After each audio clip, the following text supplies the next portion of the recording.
Magandang hapon, Pilipinas! Diyos maray na hapon, Camarines Sur!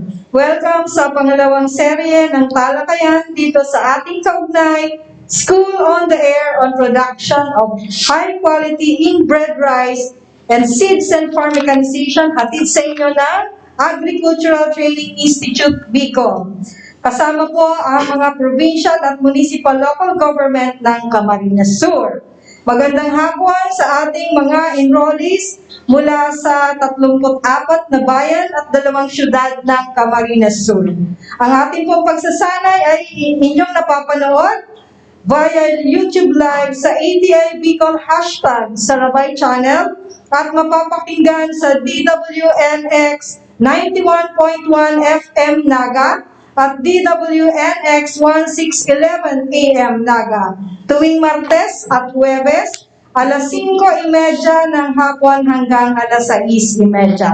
Ito po ang inyong lingkod, si Techi, at makakasama po ngayong hapon ay si Ma'am Vivian Carable, ang Assistant Center Director ng ATI Bicol at Team Leader ng RCEP. Noong nakarang episode po, nagkaroon po tayo ng maiksing overview ng isinasagawa nating School on the Air. At tinalakay po natin ang rice industry situationer sa Pilipinas. Doon po ay napag-alaman natin na ang probinsya ng Camarines Sur ay pang-anim sa nagbibigay ng malaking ambag sa produksyon ng palay at bigas sa Pilipinas. At para naman patuloy na makakontribute po ang ating probinsya, kinakailangan natin na patuloy na magbigay ng mahahalagang kaalaman at makabagong teknolohiya sa ating mga magsasaka para patuloy nilang makamit ang masaganang ani at mataas na kita. Noong nakaraan din na episode ay nag-iwan tayo ng question of the day para sa ating mga enrollees at mga online viewers na din. So nagbigay tayo ng cell number para doon po nila ipadala ang inyong mga sagot. So, ang sagot po doon sa tanong natin ng nakaraang serye ay pang-anim. Pero ano po ba yung katanungan? Pantanong po doon ay yung nabanggit ko kanina, pang-ilan po ba ang ating rehiyon sa pag-ambag ng malaking produksyon po ng palay at bigas sa ating Pilipinas. So, ang sagot po doon ay pang-anim. At meron na po tayong nakakuha ng tamang sagot at nanalo. Siya po ay si Binibining Rachel Bruca mula sa Pili, Camarines Sur. Congratulations! So, para po sa inyong premyo, pakicontact lang po si Miss Chriselle Balisoro ng RCEP team ng ATI po. Kaya sa ating mga tagapakinig sa radyo, pakatandaan lang po ang mga numero na ating ibibigay mamaya yung cellphone number para po kayo ay makasali sa ating question of the day. At yun din po ang gagamitin natin sa pag-send ng inyong mga katanungan at klarifikasyon. Okay po, so sa ating manonood at tagapakinig, pakitutok lang po. Sa ating namang manonood sa FB at YouTube Live, maaari lang na ilagay ninyo ang inyong mga komento or katanungan sa ating comment box. So ngayong hapon po, si Ma'am Vivian po ay tatalakay naman ang tungkol sa Rice Tariffication Act or otherwise known as Republic Act 11203 at doon po nakapaloob ang Rice Competitiveness Enhancement Fund. So, Ma'am Yen, bakit po ba natin kailangang talakay ng mga ito at ano po ba ang kahalagahan ng batas na ito? Magandang hapon, Ma'am Yen. Magandang hapon, Ms. Techi, Michelle, Laika, at syempre sa lahat ng kalahok at nakikinig sa ating School on Air on production of high-quality inbred rice and seeds and farm mechanization. Sa pangalan ng ATI Bicol, ng aming Center Director, ni Director Elsa A. Parrot, kasama ang DWNX, halina po kayo at sabay-sabay tayong matuto ng mga teknolohiya ng mahusay, may masaganang ani at mataas na kita sa pagtatanim ng palay. Ang School on Air po ay parte, sabi ni Ms. Teche, ng Rice Competitiveness Enhancement Fund o RCEP na ito ay nalikha o galing sa batas ng rice tariffication. Kaya po ngayong hapon, aking tatalakayin ang Republic Act 11203. Pero hindi ko tatalakayin yan lahat ha, Miss Teche. Yung salient o Salient highlights features lang ng ng provisions. Alam ko, tutulugan ninyo ako pag yan ang ginawa ko. Kaya, Abutin tayo aabutin tayo ng sunod na programa ng DWNX. Kaya, ang tatalakayin ko ay yung mga highlights lang.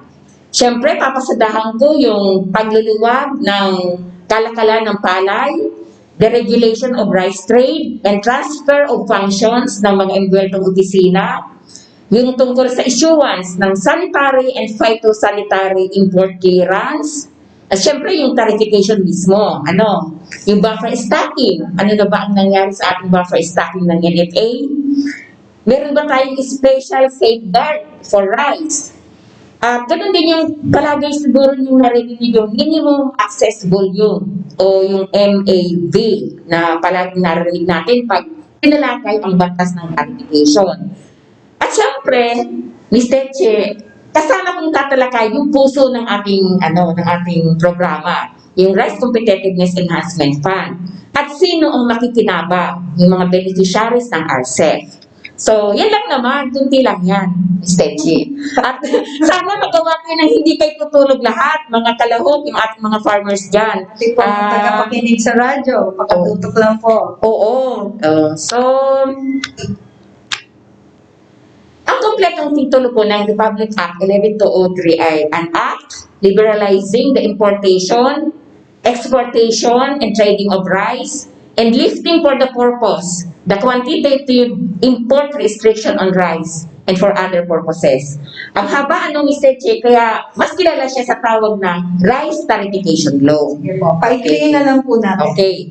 Ang iba nga tinatawag siyang Rice Trade Liberalization Law. So, alam mo, tanda-tanda ko pa ito nung ito ay pirmahan ng ating Pangulo. Araw ng mga puso. Araw ng mga puso. February 14 ng last year. February 14 ng 2019.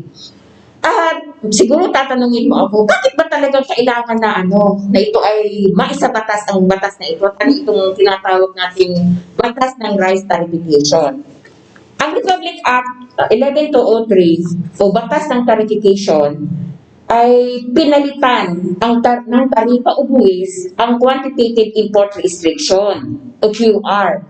Pag sinabi natin quantitative restriction, ito ay yung limitasyon sa dami ng pag-aangkat ng bigas.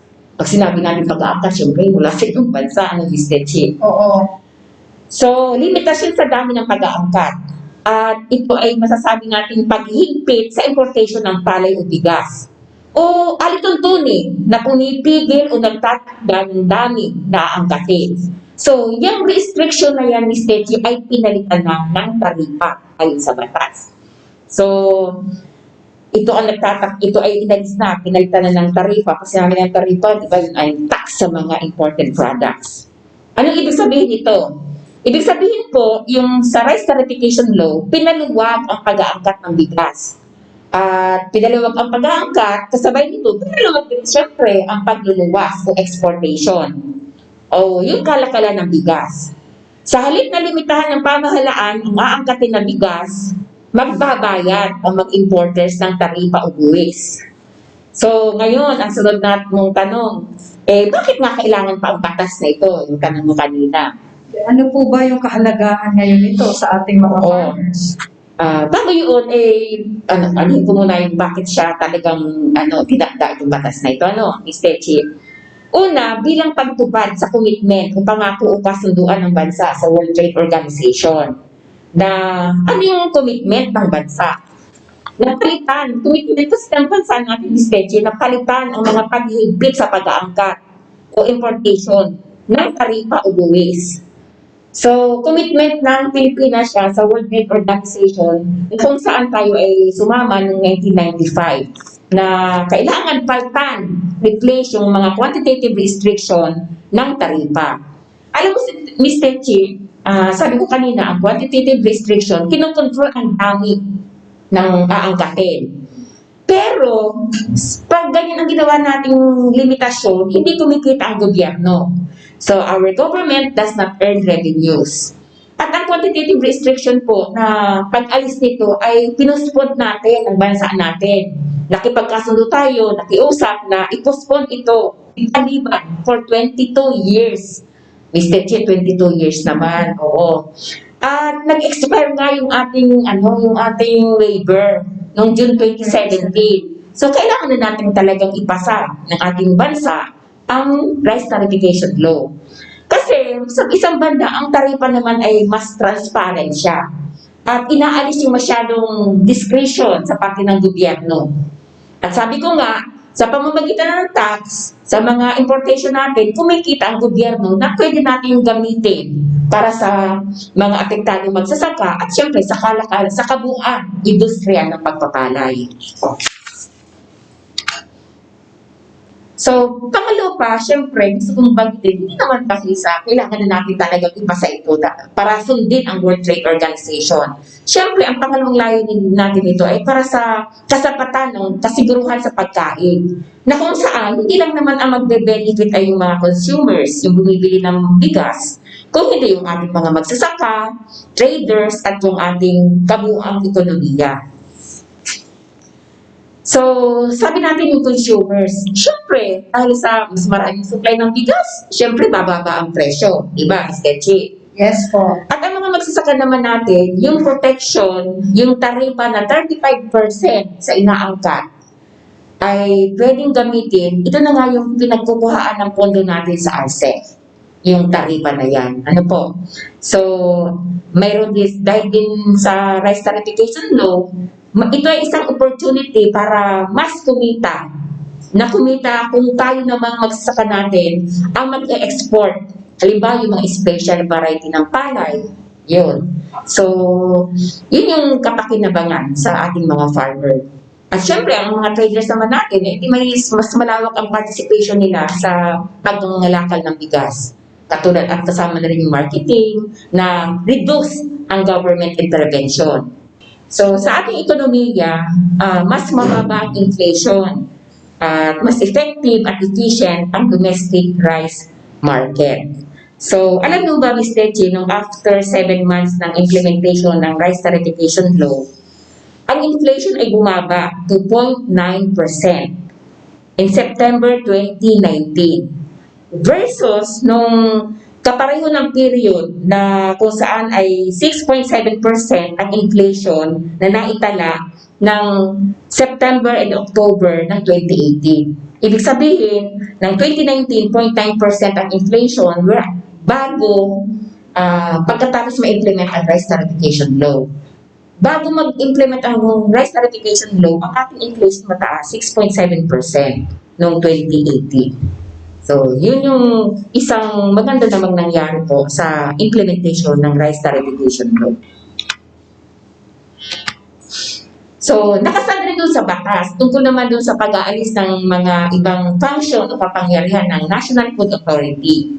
So, nakalagay po ito sa Section 3 na kung saan inalis po ang, alam mo ba, Mr. Che, 16 powers ng National Food Authority na kung saan ito ay nakalagay sa NFA Charter.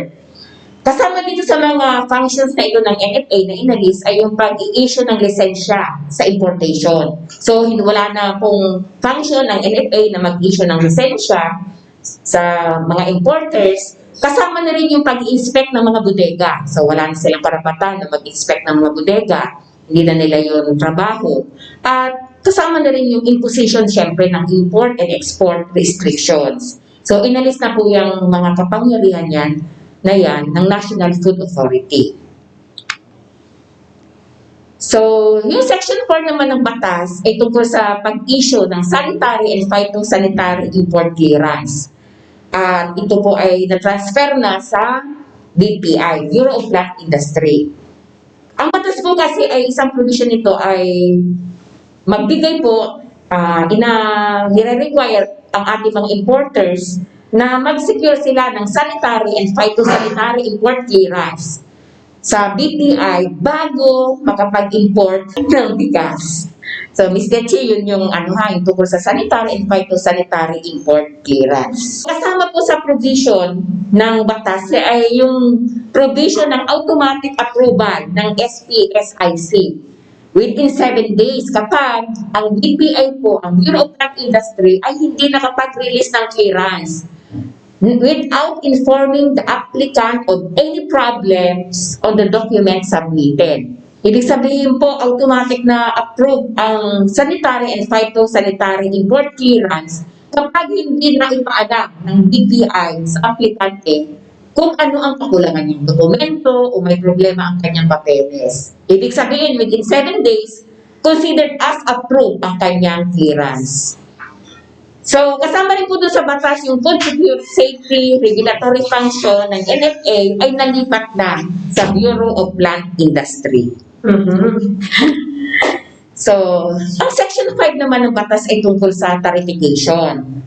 So, ang batas po ay pinalitan yung quantitative import restriction sa bigas ng taripa. So, sinabi ko na po yung kanina, Ma'am Techi, Ms. Chriselle.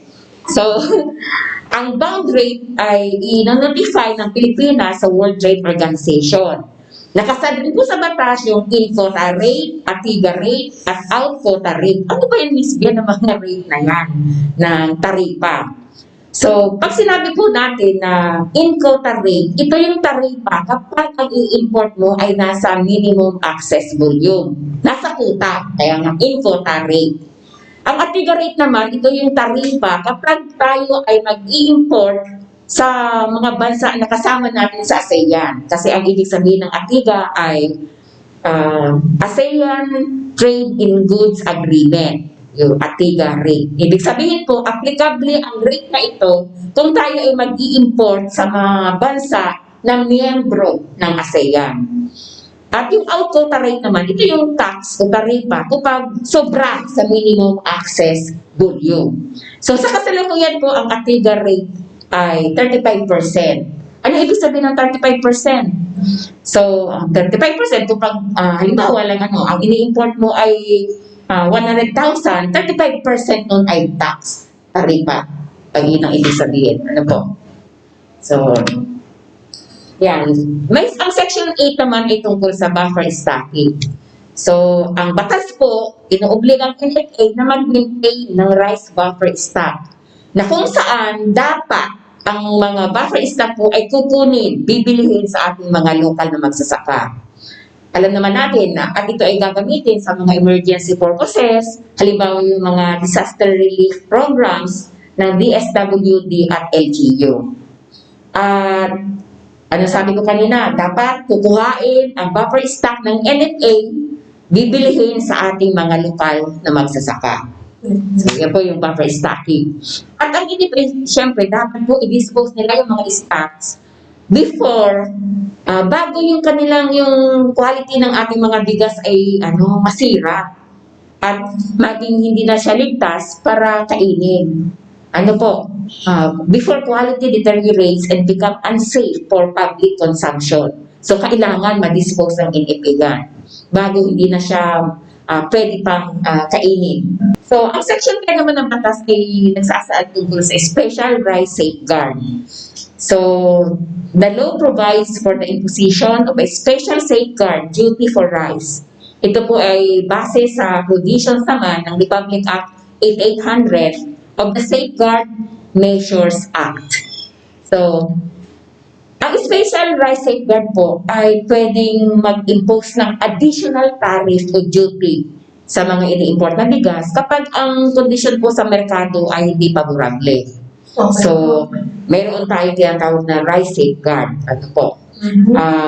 Kasama rin po dito yung restriction naman on exportation ng bigas. Kung ang ating mga magsasaka naman ay mag-export, halimbawa yung mga specialty rice, yung mga brown rice, na kung tayo naman ang mag-export sa ibang bansa, ganun din po, inalis na yung mga restriction. So, we can now export more freely to international market. Yung sinasabi natin kaninang minimum access volume, ito po ay commitment ng bansa natin sa World Trade Organization. At sa presente po, ang minimum access volume ay 350,000 metric tons. Ibig sabihin, sa volume na yan po, mababa ang ini-impose nating taripa. Kasi yan po yung minimum access volume. Yan po. So, 350,000 metric tons. Ang Section 30 naman po ay tungkol sa Rice Competitiveness Enhancement Fund, na kung saan ito yung puso ng ating talakayan. Ano po? Sa Rice Fund, dito nanggaling ang ating fund sa mga programa po sa ilalim ng RCEP. Na kung saan po sa ilalim ng batas, mayroon tayong annual appropriation na 10 billion sa loob ng 6 na taon. So, yung nakukolekta pong taripa na sobra sa 10 billion ay parte pa rin po yan ng RCEP. Sa RCEP po, sabi ko kanina, may 10 billion pong inialat ang gobyerno na kung saan po, paano ba ito hati-hatiin? Ano po, yung 10 billion? Ang 50% po, ilan ang 50% Ate Techi? Ang 50% po ay nakalaan sa PhilMed, papangisiwaan ng PhilMed, para sa rice farm machine and equipment, farm machinery and equipment. 50%, ibig sabihin, 5 billion. Ang 5 billion po, mga kasama, ito po ay ang pinag-uusapan natin, buong Pilipinas naman ito, hindi naman ito sa Bicol. Ano po, 50% ng 10 billion, ito po ay pamamahalaan ng PhilMed para sa mga makinaryang pansakahan. Ang 30% naman po, o 3 billion, ay para sa rice seed development, propagation, and promotion, na kung saan, ito po naman ipapamahalaan ng PhilRice. At yung natitirang 10%, 20%, 10% po ay para sa pinalawak na pagpapahiram ng Land Bank and Development Bank of the Philippines para po sa ating rice credit assistance. Ano po? At yung natitirang 10% o 1 billion ay para naman po ito sa mga pagsasanay para sa rice extension services, na kung saan 4 na ahensya po ang magsasagawa ng mga pagsasanay na ito. Ang TESDA, ang PhilRice, PhilMed, at ang Agricultural Training Institute. Kung halimbawa po, in the event na sobra sa 10 billion ang nakolektang taripa, ito po ay gagamitin rin sa ating mga magsasaka, sa ating mga sa industriya po ng pagpapalay. Ito po ay gagamitin sa Rice Farmer Financial Assistance, tulong po sa ating mga magsasaka. Pwede rin po itong gamitin sa pagpapatitulo ng ating mga agricultural rice land. So, titulo ng mga lupa. At syempre po yung expanded crop insurance. So, pagpapasiguro po sa ating mga sinasakang palayan. And crop diversification program. So, ibig sabihin, pag ang nakolekta po ay sobra sa 10 billion, gagamitin mga giraray sa programa po ng Rice Fund o RCEP. Ang programa po natin sa RCEP ay may tinatawag na Oversight and Monitoring Committee.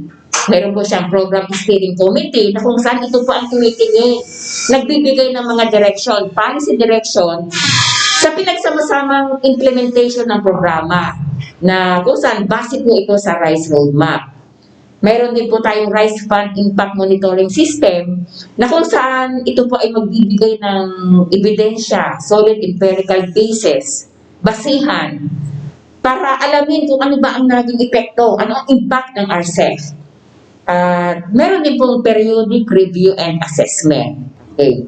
So, pasadahan ko na lang, Ms. Techi, yung Rice Competitiveness Enhancement Fund, seed, mechanization, credit and extension component.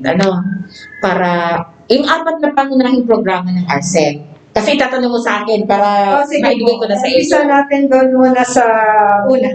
Okay. Yung ating rice farm machinery and equipment. So, ang RCEP po ay may 4 na pangunahing programa. Tungkol doon sa makinarya, pansakahan, tungkol naman sa seed development, propagation and promotion, tungkol sa binhi, at yung pinalawak na pagpapahiram, expanded rice credit assistance, and rice extension service. Ngayon, puntahan natin yung sa seed program. yung sa rice development, propagation, and promotion. Ang una nating tanong siguro na, sino ang makikinabang sa binhi? So, ang makikinabang ay yung mga magsasaka ng palay na nakatala sa RSBSA.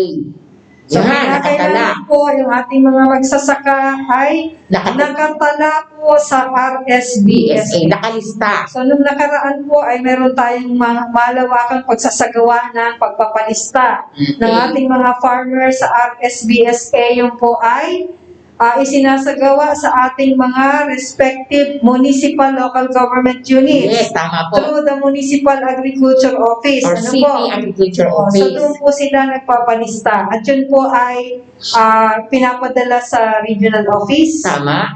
Opo. At sa taas na. Yes. Sa national, sa DA. Pwede naman yung samahang mga farmers organization na accredited ng DA na pasado sa mga sinusunod na babanggitin kong kwalifikasyon. So, halimbawa, isang magsasaka, individual farmer. Sabi natin, ang una, kasama sa pinaka-latest na listahan ng RSBSA. Pangalawa, kasapi sa samahan ng mga magsasaka na accredited ng DA. Siyempre, obviously, may sakahan. May tanim na palay sa napiling munisipyo. Okay. Pag pinag-uusapan naman ng organisasyon, ang una ay akreditado siyempre siya ng DA. Kinikilala ng Department of Agriculture. May mga kasapi yung organisasyon nila na ang kabuuang sukat ng bukirin ay hindi bababa ng 20 hektarya. At least 20 hectares ang kabuuang sukat ng mga farm ng mga miyembro. Yung po Yung ay mga kasapi. accumulated Yes. na areas ng mga magsasakang kasapi. Yes, ng organisasyon. O pwedeng nasa isa o dalawang magkalapit na barangay na sasakupan ng napiling munisipyo, ng munisipyo nila. So, kabuang sukat ay hindi bababa sa 20 hektarya ng kanilang farmers organization. Ulitin po natin, pag sa organization po, dapat ay ang inyong organization ay duly accredited ng Department of Correct. Agriculture. Yes po. At ang kabuuang sukat po dapat or accumulated na hektarya ng lupa ng mga kasapi doon sa organisasyon ay hindi bababa sa 20 hectares. Tama or po. 20 hektarya. Okay. So, libre ang binhi, ng dalawang magkasunod na taniman. Kung ang sukat ng inyong palayan ay maliit pa o katumbas ng kalahating hektarya, pwede kang bigyan ng isang kaban. O ibig sabihin, 20 kilograms bawat kaban. Kalahating hektarya, may isang bag ng binhi. Hello po mga kasama, alam ko na po na yung iba po sa inyo dyan, nakareceive na po ng binhi, galing po sa FeedRice.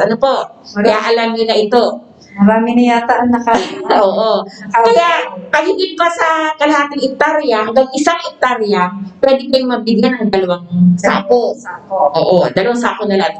Sako yung lagi nilang ginagamit. Kahigit pa sa isa, hanggang isang kalahating hektarya, pwede kayong bigyan ng 3 kaban, 3 sako ng binhi.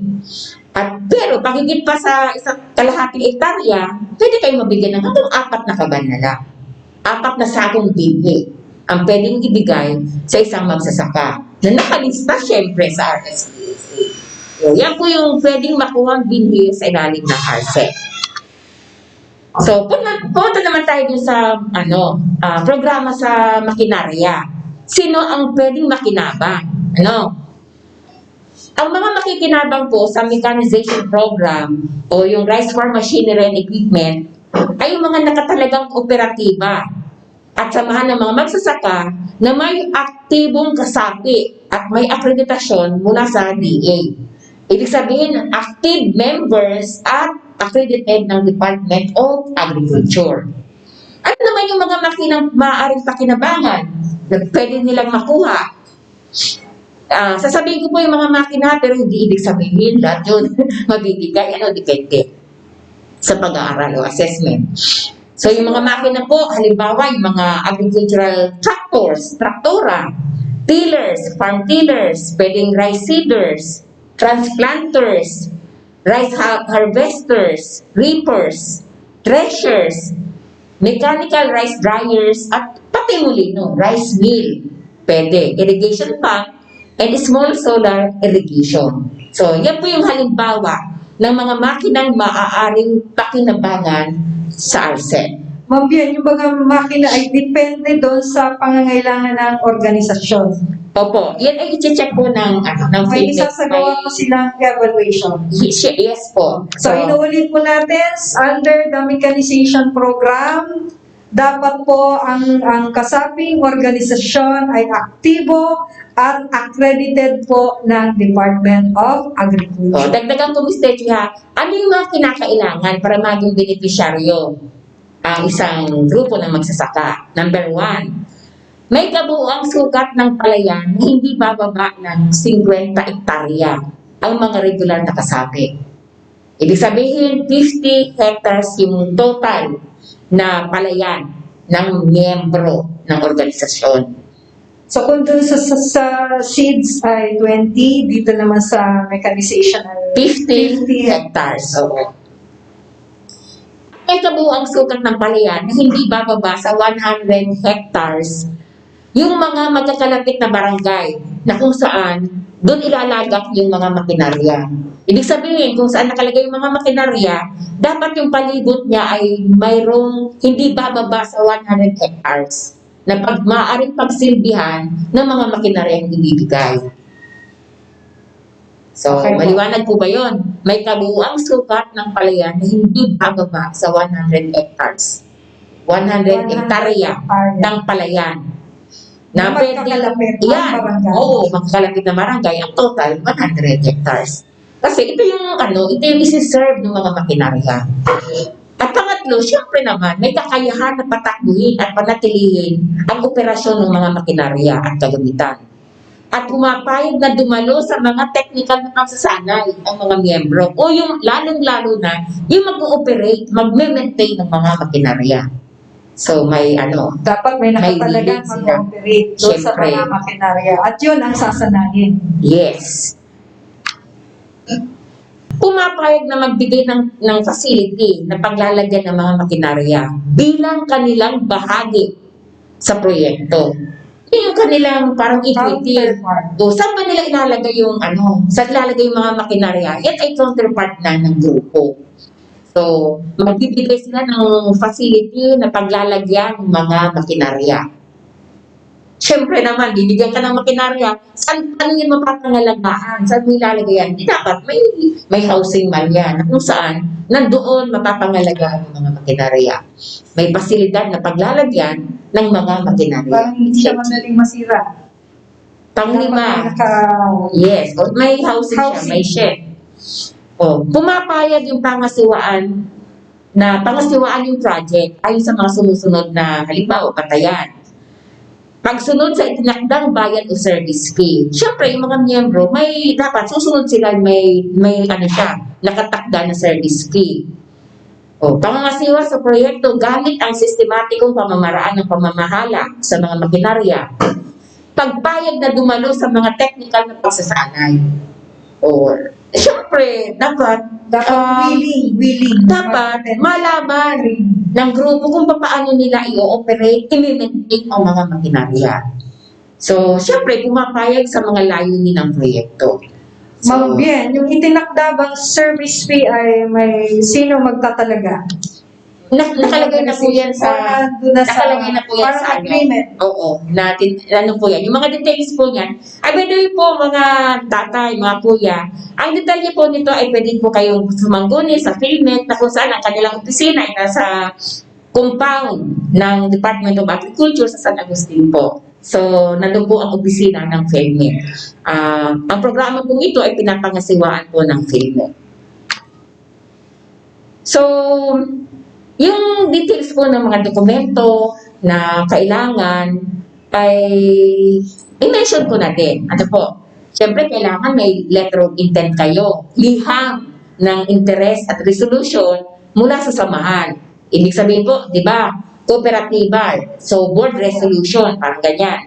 Nagsasaad ng pangangailangan ng mga makinarya at mga pasilidad sa pamamahala ng ani. At pagsang-ayon na maglalaan ng paglalagakan ng mga makinarya. So, yan po yung nakalagay doon sa letter 10 at resolution mula sa samahan. Siyempre po, kailangan din yung listahan ng mga kasapi ng kooperatiba o samahan na naglalaman ng mga sukat ng kanilang lupang sinasaka. Siyempre, yung mga farmers, ilan ba yung sinasaka nila? Dapat may listahan kung ganun. Mga makinaryang ginagamit, ano ba yung available na mga machineries na mayroon na kayo ang grupo? Ano po, may listahan ng ganun. At iba pang information na may kinalaman sa operasyon ng kooperatiba at samahan. So, yan po ay mga ilang dokumento na i-require sa inyo. Siyempre, katibayan ng accreditation mula sa Department of Agriculture. So, yan po yung mga ilang dokumento na kailangan pong i-comply. Tungkol naman po sa ating credit program o yung pinalawak na pagpapahiram po, Rice Credit Assistance, ang beneficiary po nito ay pwedeng individual na magsasaka ng palay o pwede rin pong grupo, yung akreditadong kooperatiba na may miyembrong nagsasaka ng palay, Stechi. So, pwedeng individual farmer, pwedeng grupo, pwede yung kooperatiba. So, tanongin naman ninyo, paano pag individual na magsasaka ng palay? So, sabi nga natin, permit kailangan. Nakalista ang pangalan sa RSBSA.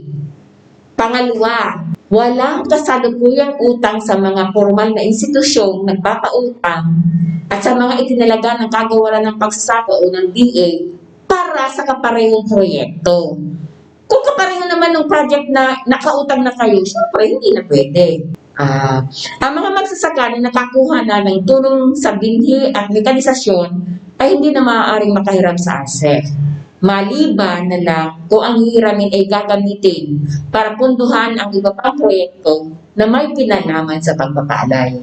Siyempre po kung nakahiram na kayo, nabigyan na kayo ng mga traktora, ng makinarya, hindi na po siya, hindi na siya maaaring makahiram sa ASEF. Kung nabigyan na ng tulong sa mga nabanggit. Kung individual. Opo. So, ano naman po pag akreditadong kooperatiba na may mga miyembrong nagsasaka ng palay, ano ang kailangan? Stechi. Siyempre, kooperatiba ka, natural, nakarehistro sa Cooperative Development Authority, sa CDA. Pangalawa, siyempre kinikilala. Nakalista ka rin sa DA, nasa master list ka rin ng DA, accredited ka din ng DA. Oo. May maayos na tala o kasaysayan sa kooperatiba at sa mga namumuno. Ibig sabihin yung history mo, yung record mo ay maayos. Siyempre naman, suportado ng mga kasapi ng mga miyembro at may malinaw na panuntunan ang operasyon. Yan po. Malinaw ba, Ms. Leche? Malinaw po. Malinaw po ba sa ating mga tagapakinig? At syempre, kung halimbawa kayo ay manghihiram, dapat syempre naman na maganda at maayos ang kalagayan sa pananalapi. Ibig sabihin, Oo. maayos Dapat siya na pagkatiwalaan ulit ng pagpapahiram. Tapos, hindi lalagpas sa 25% ang utang na hindi nabayaran sa tinakdang palugit. 25%. Oo. Pwede naman hindi nakabayad sa due date, pero hindi lalagpas sa 25% ang utang na hindi nabayaran sa due date, sa tinakdang palugit. Siyempre yung certificate ng pagtupad mula sa CDA kung kinakailangan. Kasama rin po yung pamantayan na may kapital na hindi bababa sa 30,000 ayon sa itinakda ng CDA. So, Mr. Che, yung kapital, hindi dapat bababa sa 30,000. 30,000. Base po yan sa CDA. Kabisado o may karanasan na sa ninanais na proyekto. Siyempre, mangungutang may anong proyekto. Ibig sabihin, dapat may karanasan na sa ninanais na proyekto. At nakadalo na sa technical na pagsasanay mula sa mga institusyon na nagbibigay ng mga proyekto sa pagpapalay. So, yan po yung mga pamantayan kung paano makaka-avail ng programa po sa programa. So, ang mga kooperatiba na nakakuha na ng tulong sa binhi at mekanisasyon ay hindi na maaaring makahiram sa RCEP. Maliban na lang kung ang hiramin ay gagamitin para Sa ibang proyekto. ponduhan ang iba pang proyekto na may kinalaman pa rin Sa sa pagpapalay. Okay. So, nakuha po ba ng ating mga nakikinig sa radyo at ating mga manonood? So, may mga pamantayan din, Ms. Leche, para ang mga miyembro para makapanghiram muli o makakuha ng diskwento sa kasalukuyang utang. Ano po? Siyempre, dapat nakatala ulit sa SBSA. Tumutupad sa mga pinirmahang promissory note o kasunduan sa pagbabayad. Nakadalo sa technical na pagsasanay mula sa mga institusyon na nagbibigay ng mga proyekto sa pagpapalay. So, yan po ay para sa mga miyembro para makapanghiram muli o makakuha ng diskwento kung may utang na sila. Ano po, Mr. Chief? Ano naman yung mga dokumentong kailangan sa pag-utang ng mga individual na magsasaka? Siyempre, number 1, kahit alam niyo naman yan, mag-fill out ng application form. Ano po? So, mag-accomplish po kayo ng application form. Dapat po meron kayong isang kopya ng isang government-issued ID o pwede na rin po yung barangay certification kung wala. At pangatlo po, yung sinumpaang salaysay, sorry statement o katunayan na walang pagkakautang sa anumang institusyong nagpapautang para sa kaparehong proyekto. Kasi baka isang project, pwede ng maraming inutangan, niraman ng institusyon. So dapat ay may sinumpaang salaysay na walang pagkakautang sa anumang institusyon para sa kaparehong proyekto. Ngayon, kung mga kooperatiba naman po ang mangungutang, ano yung mga dokumentong kailangan? Siyempre, katulad ng nauna, application sa pag-utang. Certificate ng accreditation ng DA. Ano po, sertipiko ng akreditasyon sa kagawaran ng pagsasaka. Pangatlo, kopya ng certificate o rehistro mula sa CDA. Di ba, kooperatiba? So, kailangan ng kopya ng certification o na-registered ka sa CDA. Siyempre po, kailangan din yung listahan ng mga opisyal at yung mga miyembro o empleyado na may hawak ng mahalagang posisyon. So, panglima, kailangan din yung mga ID, biodata ng mga kasalukuyang opisyales, yung mga opisyales ng kooperatiba, mga empleyado o kawani na may hawak ng mahalagang posisyon, at yung lupo ng mga director, board of Yan, directors. board of directors. Oo. Resolution ng board of directors na may mga otorisadong mga lagda na nagpapahintulot sa kooperatiba na mangutang. Siyempre, may board resolution na nagbibigay ng pahintulot na mangutang ang kooperatiba. So, dapat na pag-usapan na ng lahat. Oo, yes. Oo. Sinuring talaan ng pananalapi sa nakalipas na taon o kasalukuyang talaan ng pananalapi bilang panimula. Kung nagsisimula pa lang yung kooperatiba. So, ano yan? Audited financial statement. So, yung plano ng negosyo, di ba? Business plan, kabuang plano sa bukid at pondo, farm plan and budget lang yan. So, o alin man sa nabanggit, syempre kailangan ng business plan Okay po. at yung farm plan and budget. Kabuang plano sa bukid at pondo. Pang siya, marami po ano. Permission ng negosyo sa kasalukuyang taon. Business permit lang naman yan. Certificate ng pagsasanay mula sa kinikilanang institusyon na nagsasagawa ng mga proyekto sa pagpapalayan. Certificate ng trainings. Ano po? Certification mula sa PhilRice at PhilMec ng aplikante ay hindi benepisyaryo ng programa ng makinarya at binhi ng RCEP o alinman sa dalawa para sa proyektong in-applyan para mapunduhan. Kung benepisyaryo naman, iditalyo ang mga tulong na natanggap. So, hindi naman nililimitahan. Kung benepisyaryo, ano yung mga tulong na natanggap na? So, okay. Yan po yung mga kailangan. So, bale yan, Mr. Che, yung nakapaloob doon sa 4 na programa sa ilalim ng RCEP. So, ano yung mga pwedeng pakinabangan sa sa pag-avail ng makinarya, sa binhi, sa pagpapautang, at ang panghuli ay tungkol naman sa mga pagsasanay. Kung mapapansin po ninyo, hindi nakasali dyan yung Rice Extension Services component. Ms. Teche? Ang tinalakay lang natin ay yung tungkol sa makinarya, sa binhi, at sa pagpapautang. At yung pang-apat po ay tungkol naman sa pagsasanay. So, ano yung nagkatayuhan ng Extension Services Program? So, syempre po ito ay para yung mapaigting ang kahusayan ng ating mga magsasaka sa pagtatanim ng palay, modernize inbred rice and seed production, and other relevant skills for improved competitiveness and income. So, may 4 pong proyekto sa Extension Services Program. Syempre, ang una yan yung pag-design and delivery ng mga training programs. Kasama na rin po dyan yung mga communication support services, yung ating mga farm schools, at syempre po yung implementation ng training scholarship scheme. So, ang ating pong mga magsasaka ay pwedeng maging under sa scholarship program na ito yung sinasagawa ng TESDA. Ano po? So, gusto kong bigyan ng pasadahan po na yung may kakategory mo, kakategorize sa mga trainings, ito po ay nahati sa 3. Mayroon tayong training for specialists, training of trainers, ibig sabihin, pagsasanay para sa mga espesyalista, pagsasanay para sa tagapagsanay, at mga pagsasanay naman para sa ating mga farmers at mga miyembro ng kooperatiba or farmers associations.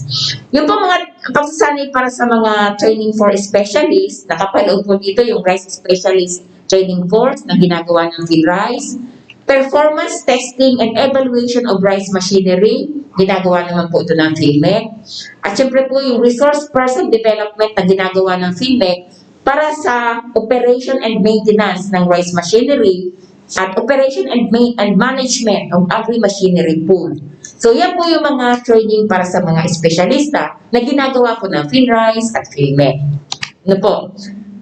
Kasama rin po dito yung mga pagsasanay naman para sa ating mga seed inspectors, at mga seed analysts na ginagawa naman po ng Bureau of Plant Industry. Mga espesyalista rin po sila. At yan po ay parte ng mga pagsasanay sa ilalim ng RCEP. So, meron po tayong tinatawag na pagsasanay para sa tagapagsanay. Training of trainers. Oo. So, ginagawa po ng ATI yung training of trainers on modernized production of high-quality inbred rice and seeds. So, ang PhilRice naman po at PhilMec at with ATI, nagsasagawa sila ng mga refresher courses para sa mga rice extension workers. At ang PhilMec naman po ay nagsasagawa ng mga trainings on operation and maintenance ng rice machinery, operation and management of agri-machinery pool. So, yun po yung mga pagsasanay naman para sa mga trainers. Ibig sabihin, sila yung magsasanay sa ating mga farmers. So, ano naman yung mga pagsasanay naman para sa ating mga farmers, yung seed growers natin, yung mga miyembro ng mga asosasyon o kooperatiba. Mayroon po tayong tinatawag na RCEP, Farmer Field Schools, on modernized inbred rice and seed production na ito ay pinapangasiwaan ng TESDA under scholarship scheme. At iba pa pong mga rice-related trainings. Meron din pong pagsasanay para sa seed production and certification para sa mga potential seed growers. Ito po ay sinasagawa naman ng ATI, katulong ang BPI, ang Bureau of Plant Industry. So, meron po tayong pagsasanay naman yung mga refresher course para sa ating mga seed growers, lalo-lalo na yung mga matatapos na ang kanilang accreditation as seed growers. At kasama rin po dyan yung Farm School Certification and Accreditation ng ating mga learning site in agriculture. So, yung pong ating training programs ay may sinasabi tayong communication support services. Kaya nga po, kasama ang ating School on Air bilang suporta po sa ating mga pagsasanay. Alam naman po natin ngayong panahon na nasa COVID tayo, so hindi na po hindi na ari yung face-to-face na trainings. Kaya dati-dati po ang ating School on Air, ang gusto lang nating mangyari ito ay mag-create ba ng awareness tungkol sa programa. Pero ngayon po, ito na mismo yung ating pagsasanay.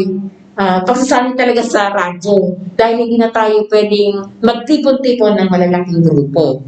So, meron po tayong school on air, nagsasagawa kami ng technical briefings, meron tayong mga IEC materials, yung pong ating mga polyeto dyan, yung ating mga binabasa, at meron po tayong radio programs, at kahit po sa call and text, meron tayong mga advisory. Sa ilalim ng communication support services. So, ang TESDA po ay meron tayong farm schools na pinamamahalaan ng TESDA. Meron po tayong TESDA, Technology Institutions, and other training providers na kasama po dyan yung mga accredited learning sites na in agriculture, schools for practical agriculture, kasama rin po yung extension service providers ng ATI, pwede yung SUC, State Universities and Colleges, ATI, PhilRICE, PhilMec, at maging ang regional field offices po. So, nagsasanay po ang ating mga magsasaka sa ating mga farm schools na pinapangasiwaan po ng TESDA. So, ang TESDA po ay nag-implement ng scholarship program para sa mga magsasaka. Na kung saan po, nire-register nila yung Farmers with School, and then nagkakaroon ng pangalawang scholarship application ang mga magsasaka sa farm schools, and then yung scholarship grant. So, yung pong pagsasanay na binibigay ng TESDA ay parang scholarship scheme ang ginagamit. Ano po? So, yung pang-apat, yung pag-implement ng training implementation, na minsan po may competency assessment, and then cost implementation. So, TESDA po ang nangangasiwa po sa scholarship program para sa ating mga magsasaka. Sa ATI naman po, ang aming mga sinasagawang trainings ay nakafocus sa training of trainers, pagsasanay para sa mga nagsasanay on the production of high-quality inbred rice and seeds and farm mechanization. Ngayon pong taon, meron kaming 3 batches ng training of trainers na kung saan po malapit na natin itong isagawa ngayong September. Pero po, ang ating training of trainers ay gagawin natin blended training course. Blended, anong ibig sabihin? Ibig sabihin, distance learning siya, and may face-to-face din po. May minimum face-to-face. Ibig sabihin po, ang pagsasalin natin ay gagawin natin sa pamamagitan ng internet, at ang face-to-face ay gagawin lang doon sa operation ng mga farm machineries. Doon lang po yung mga agro-ecosystem analysis na hindi naman kumbaga, mas mabuting isagawa natin ng actual na face-to-face. So, may 3 batches po kami ng training of trainers na malapit na po, ngayong September gagawin. Ang isang batch po ay may 20 participants na ang sistema po ay blended training course po ito. 20 participants per training. So, natapos na po namin yung ating info caravan, information caravan on air. Natapos na natin yung 8 batches na ginawa natin sa 4 na probinsya. Ginawa po ng ATI na last July. So, meron na lang po kaming natitirang programa tungkol naman po sa learning site in agriculture na papatupad natin ito ngayong July to September. May 5 learning site in agriculture po kami na isi-certify ng ATI. So, parte na po itong school on air natin sa mandato po ng ATI tungkol po sa extension service na kasalukuyan nga po natin ginagawa na tayo ay may 500 targeted participants.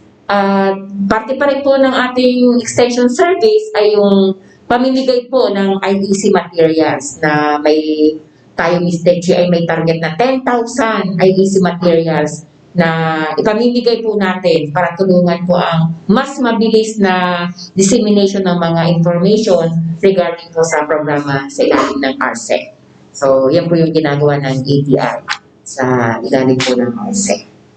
So, bali Ms. Teche, yung nabanggit ko na yung 4 na programa sa ilalim ng Rice Fund o RCEP. Okay po, sa ating pong tagapakinig sa radyo, nakuha po ba nyo yung bali 4 na component ng ating Rice Competitiveness Enhancement Fund? Ito po ay una, Rice Farm Machinery and Development, Pangalawa, yung ating rice seed development, propagation, and promotion. Pangatlo po, yung ating expanded rice credit assistance. At pang-apat po, yung ating rice extension service. At yun po, sa parte po ng ITEL, yun po ang ating pinagkakaabalahan ngayon. Maski po tayo ay nasa sinasabi nga po new normal. Hindi po tayo tumitigil sa pagbibigay po ng mahahalagang impormasyon at makabagong teknolohiya sa ating pong mga magsasaka, lalong-lalo na ngayon sa ating mga farmers ng probinsya ng Camarines Sur. Ma'am Jen, may idadagdag ka pa ba bago tayo magtapos? Nagpapasalamat syempre ang ATI sa tulong po na ginagawa ng ating local government units, lalong-lalo na po yung ating municipal and city agriculture officers na walang sawa po, walang tigil. Napakalakas ng kanilang suporta sa anumang programang ginagawa ng Agricultural Training Institute. So, saludo po kami sa inyo dahil sama-sama po tayo sa pagtulong sa ating mga magsasaka kung paano pa nila mas malalaman ang mga programa po ng mga binibigay ng kagawaran ng agrikultura. Okay po, so maraming salamat po sa ating mga partners sa mga iba-ibang local government units. So ayan, natapos na naman po ang isang oras nating talakayan. Abangan niyo po ulit kami para sa continuation ng ating pagsasanay sa radyo alas 5:30 ng hapon sa DWNX 91.1 Naga and WNX 1611 AM Naga. At panoorin nyo rin kami sa aming YouTube channel through ATI Bicol #Sarabay channel. So bago po tayo magtapos, ay meron po tayong ibibigay na question of the day. Ma'am Bien, ano po yung ating question of the day? Ang question natin ay ano yung 4 na pangunahing programa sa ilalim ng RCEP? 4 na pangunahing programa sa ilalim ng RCEP. Okay po, so yung inyo pong sagot ay maaari nyo pong ilagay sa comment box ng ATI Bicol #Sarabay channel sa YouTube at maaari nyo po ding i-text sa mga numerong pakisulat lang po, kumuha po tayo ng ballpen at papel sa ating mga nakikinig sa radyo. Ito po ang ating magiging official number para po sa inyong mga kasagutan, mga klarifikasyon, or any questions po ninyo. So, yung pong ibinigay namin na numero nung nakaraan, nung unang episode natin, ay binago po natin. So, ito po ngayon ang ating magiging official cellphone number para sa inyong mga sagot. 0917-874-9729. Okay po? Ulitin ko. 0917-874-9729. Okay po, so nagpapasalamat kami sa iba't ibang local government units ng COMSUR sa ating mga enrollees. 34 na munisipalidad, 2 syudad, ito ang Naga at Irigas. So sa ngalan ng aming Center Director, si Ma'am Elsa Ibarot at ang ATI RCEP team, kami ay nagpapasalamat sa walang sawa niyong pagtangkilik sa mga programa ng ATI. Sabi nga po, tamang kaalaman at kasanayan. Patuloy po tayong mag-ingat at laging tandaan at i-share po natin ang mga hashtag na #StaySafe, #Follow Health Protocols. Together, we heal as one. Magkita-kita tayong muli sa Martes. Diyos mabalos po sa Indog Gapos. Bye!